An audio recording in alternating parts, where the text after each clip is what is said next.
Waalaikumsalam warahmatullahi wabarakatuh. Selamat siang, Pak. Siang. Bagaimana kabar Bapak hari ini? Alhamdulillah baik. Bu Anggun gimana? Alhamdulillah, Pak. Pertama, saya ucapkan terima kasih sama Bapak Arnesa SPD selaku kepala sekolah di tempat saya mengajar telah mendukung penuh saya untuk melaksanakan program CGP Angkatan 9 ini. Alhamdulillah sudah di tengah perjalanan, Pak. Ya. Yang kedua, terima kasih banyak sama Bapak telah meluangkan waktunya untuk serta membantu saya melaksanakan tugas demonstrasi kontekstual, yaitu wacana tentang praktek pengambilan keputusan yang selama ini dijalankan, terutama untuk kasus-kasus yang dimana nilai-nilai kebajikan saling bersinggungan, atau untuk kasus-kasus D5 etika yang sama-sama benar. Saya juga mengucapkan terima kasih pada Bu Anggun telah bersedia menjadi CGP Angkatan 9. Iya, Pak. Alhamdulillah berkat Ibu Anggun mau belajar akhirnya sampai ke titik akhir. Ya, dan selanjutnya apa yang Bu Anggun inginkan? Pak, saya akan mengajukan beberapa pertanyaan sama Pak. Ya, coba bisa saya jawab. Alhamdulillah. Pertama ini ya Pak ya, selama ini bagaimana Bapak dapat mengidentifikasikan kasus-kasus yang merupakan dilema etika atau bujuk moral, Pak? Oke, Bun, kalau itu yang diinginkan, setiap sekolah pasti punya kasus, termasuk kasus-kasus yang terjadi tentang dilema etika di sekolah kita. Ya. Sekolah kita banyak kasus yang seperti itu. Saya laku kepala sekolah. Ya, kalau ada guru atau siswa yang melapor kepada saya saya terima, saya kumpulkan informasi apa permasalahan yang terjadi.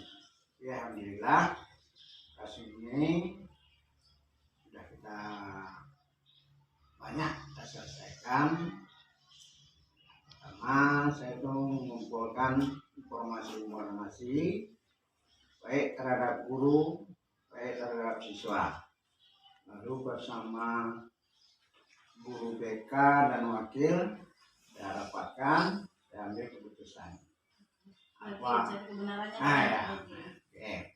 Ini Pak ya, selanjutnya. Selama ini bagaimana Bapak menjalankan pengambilan keputusan di sekolah Bapak, terutama untuk kasus-kasus di mana ada dua kepentingan yang sama-sama benar atau sama-sama mengandung nilai kebajikan, Pak? Ya, untuk mengambil keputusan itu kita mengacu kepada aturan yang kita terapkan di sekolah kita. Kemudian kita jalin hubungan bersama guru-guru, bersama siswa, bahkan bersama masyarakat pun kita nanti. Jadi agar keputusan ini saya ambil nanti cepat dan benar yang kita lakukan. Jadi kita nggak salah pilih nanti. Berikutnya Pak ya, langkah-langkah atau prosedur seperti apa yang bisa Bapak lakukan selama ini? Baik, Bang. Ya, pertama saya itu mencari informasi itu. Informasi baik terhadap guru, baik siswa yang mengalami kasus ini.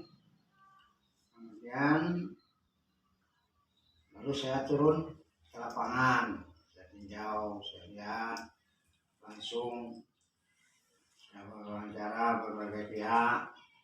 Setelah itu baru saya analisis kasus ini.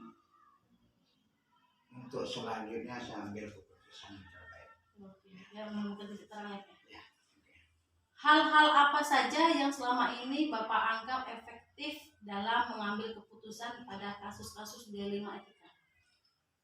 Ya, soal hal yang saya ambil yaitu pertama supaya pengambilan keputusan efektif ini selaku dengan spontanitas tergantung kepada objek permasalahannya di lapangan.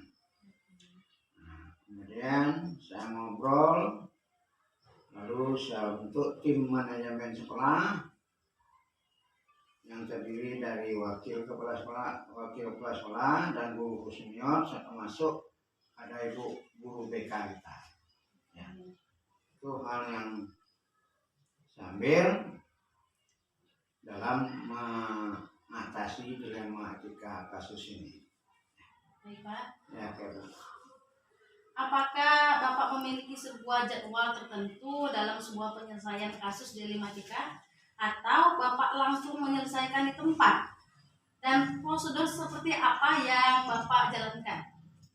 Ya, kalau soal jadwal, itu Bapak tidak punya jadwal tertentu. Tergantung kepada persoalannya yang kita atasi. Kalau ada kasus, ya itulah kita selesaikan. Jadi soal jadwal, kita tidak menentukan jadwal. Selama kasus sudah selesai dilaksanakan dan teratasi, maka bisa di tempat, begitu kan, Pak ya? Ya.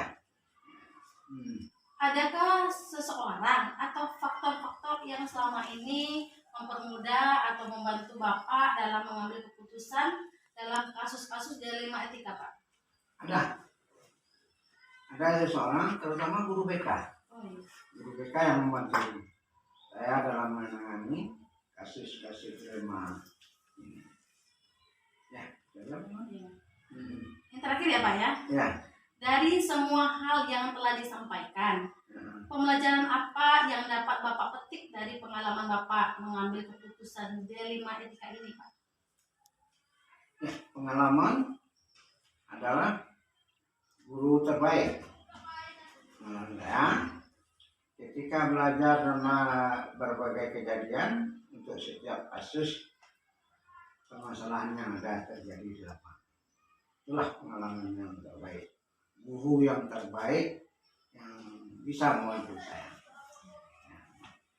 Begitulah Pak, beberapa pengajuan pertanyaan yang dapat saya ajukan ke Bapak. Ya. Semoga ini dapat bermanfaat dan dapat saya analisis. Ya, mudah-mudahan saja berhasil ya. Selamat.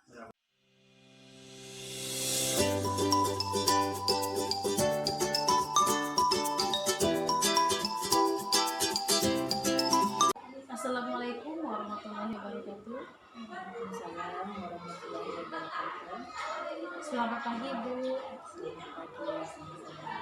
Bagaimana kabarnya hari ini Bu? Alhamdulillah sehat. Pertama saya ucapkan terima kasih banyak sama Ibu Erlinawati SPD telah bersedia diwawancarai sama saya, membantu saya untuk melaksanakan, membuat dan melengkapi tugas demonstrasi konseptual, di mana di sini saya selaku guru CGP angkatan 9 akan mewawancarakan Ibu dan memberikan beberapa pertanyaan. Oke, mohon kiranya kesediaannya ya Bu ya. Insyaallah. Langsung aja ya Bu ya. Selama ini bagaimana Ibu dapat mengidentifikasikan kasus-kasus yang merupakan dilema etika atau bujuk moral? ISD ya. Iya.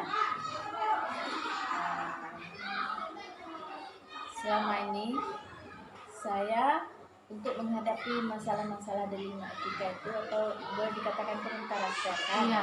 Karakter itu mengamati dulu suatu permasalahan yang terjadi. Setelah itu nanti kita kumpulkan informasinya bagaimana faktual dan menentukan suatu kasus itu menuju kepada aturan-aturan yang berlaku.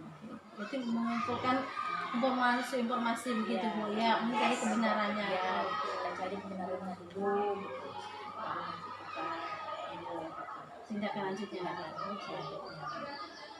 Selama ini bagaimana Ibu menjalankan mengambil keputusan di sekolah Ibu terutama untuk kasus-kasus di mana ada dua kepentingan sama-sama benar atau sama-sama mengandung nilai kebajikan, Bu? Yang selama ini pernah itu terjadi ya dalam pengambilan keputusan itu tentu kita harus selalu dikembalikan semuanya pada aturan. Misalnya setiap pengambilan keputusan itu saya selalu menjalin hubungan dengan guru-guru, dengan rekan-rekan yang bisa memberikan masukan gitu, memastikan bahwa keputusan tersebut benar-benar dipahaminya karena selalu ada alasan dibalik suatu kejadian itu atau masalah yang kita hadapi. Ya. Terus begini ya, langkah-langkah atau prosedur seperti apa yang bisa Ibu lakukan selama ini? Prosedur ya, langkah gimana apanya ya.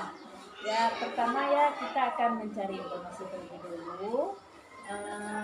Tentu saya akan datang ke lapangan atau saya akan datangnya dia yang bermasalah itu, terus langsung kita kasih pertanyaan-pertanyaan, lalu dengan berdasarkan pertanyaan dan jawaban dari masalah itu, lalu setelah itu kita menganalisis untuk diambil keputusan jalan yang terbaik. Setelah Ibu cari beberapa sumber, terus Ibu terjun langsung gitu ya, biar cari kebenarannya. Sebab kalau nanti dimolor-molorkan nanti kasusnya akan Hal-hal apa saja yang selama ini Ibu anggap efektif dalam mengambil keputusan pada kasus-kasus D5 etika, Bu? Ya, di dalam suatu mengambil keputusan itu apabila dilakukan dengan spontanitas tergantung objek permasalahannya ya, di lapangan itu misalnya ya saya aja ya ngobrol dengan tim sekolah lah gitu, dengan guru-guru, dengan rekan-rekan yang ada di sekolah gitu kan. Jadi dengan guru-guru senior kita di sekolah gitu. Jadi kita dengar pula pendapatnya bagaimana keputusan yang terbaik kita ambil bersama gitu, supaya tidak ada tumpang tindih nantinya di belakangnya. Jadi intinya masalahnya itu tuntas hari itu juga. Hal-hal apa saja yang selama ini merupakan tantangan dalam mengambil keputusan pada kasus-kasus D5 etika ini, Bu? Tantangan yang dihadapi dalam pengambilan keputusan apabila kurang bisa diterima, tentu saja kita harus bisa meyakinkan orang-orang yang terlibat dengan keputusan kita itu. Jadi ya intinya bagaimana kita memasukkannya nanti lah pada yang bersangkutan, itu pada yang bersangkutan, karena kadang-kadang pendapat kita dengan pendapat dia tentu berbeda. Jadi bagaimana kita menangani nanti? Ya tidak ada simpang siur gitu ya. Boleh tidak terjadi adanya saling tidak memuaskan gitu kan, tidak puas dengan hasil keputusan yang dapat.